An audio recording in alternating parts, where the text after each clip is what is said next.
Member of Parliament for North East St. Elizabeth, Zuleika Jess, has expressed disappointment with the state of shelters across the parish, even as those seeking shelter cry out for help with resources. Krista Campbell has that story. As Melissa inched closer to Jamaica and the severity of her threat became apparent, residents of St. Elizabeth started to make their way to emergency shelters across the parish. We caught up with some who said they've been at the Santa Cruz Primary School since Sunday. Give thanks to the government for heads up, like we know what going on, because we don't want no disaster and something to people and things. So just give thanks and praise we are under the shelter, you know. So here what go on. We want a little aid. We want some little bed for some little elder people when I know bed and there's something there, you know, and some other people and the younger one them. Some of we got a little bed still, yes, but we want more bed, you know. And more little food, little water and everything. We don't have nothing up here. Even water. I don't want medicine arthritis. I mean, medication. I mean, arthritis. So if we run come and shelter because food or that shelter we get with it eat. Nothing. They say prepare and they are bed, pan, dirt. Miss the woman they lie down right now at all. And I'm dead for hungry. Me don't get nothing. At this me have my things in my yard, nothing. Me paying up me cramp. Me came walk this man. Black River Mayor Richard Solomon responded. We would have encouraged persons to bring along whatever it is that they can. We make special provision for persons who are homeless. We get the report from the manager and we hear the situation and we are in dialogue in terms of getting some more supplies for them there.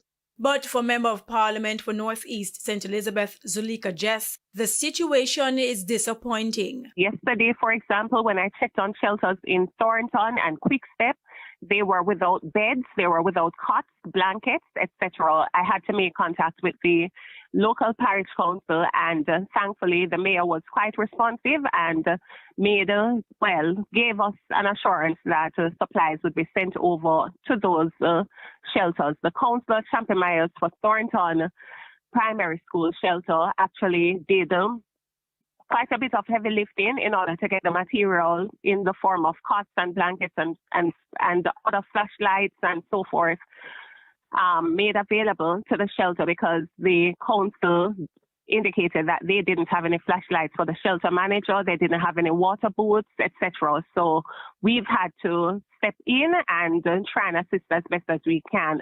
As a member of parliament, it is not my responsibility to find cots or beds or blankets, but I have been trying my very best to see how we can assist the process by reaching out to the relevant authorities. I have personally delivered food packages to some of the shelters, even though, again, it's not my responsibility to do so.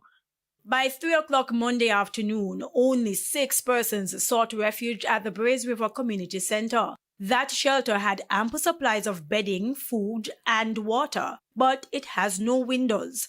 At the Grosmond Bridge in Braze River, we saw a stick placed in the road to warn motorists of its deteriorating condition. The bridge connects the communities of Balaclava, Elim, Siloa, and even Manchester in the north. The government had promised to fix it from 2017, but with that yet to materialize, residents fear the worst for the structure.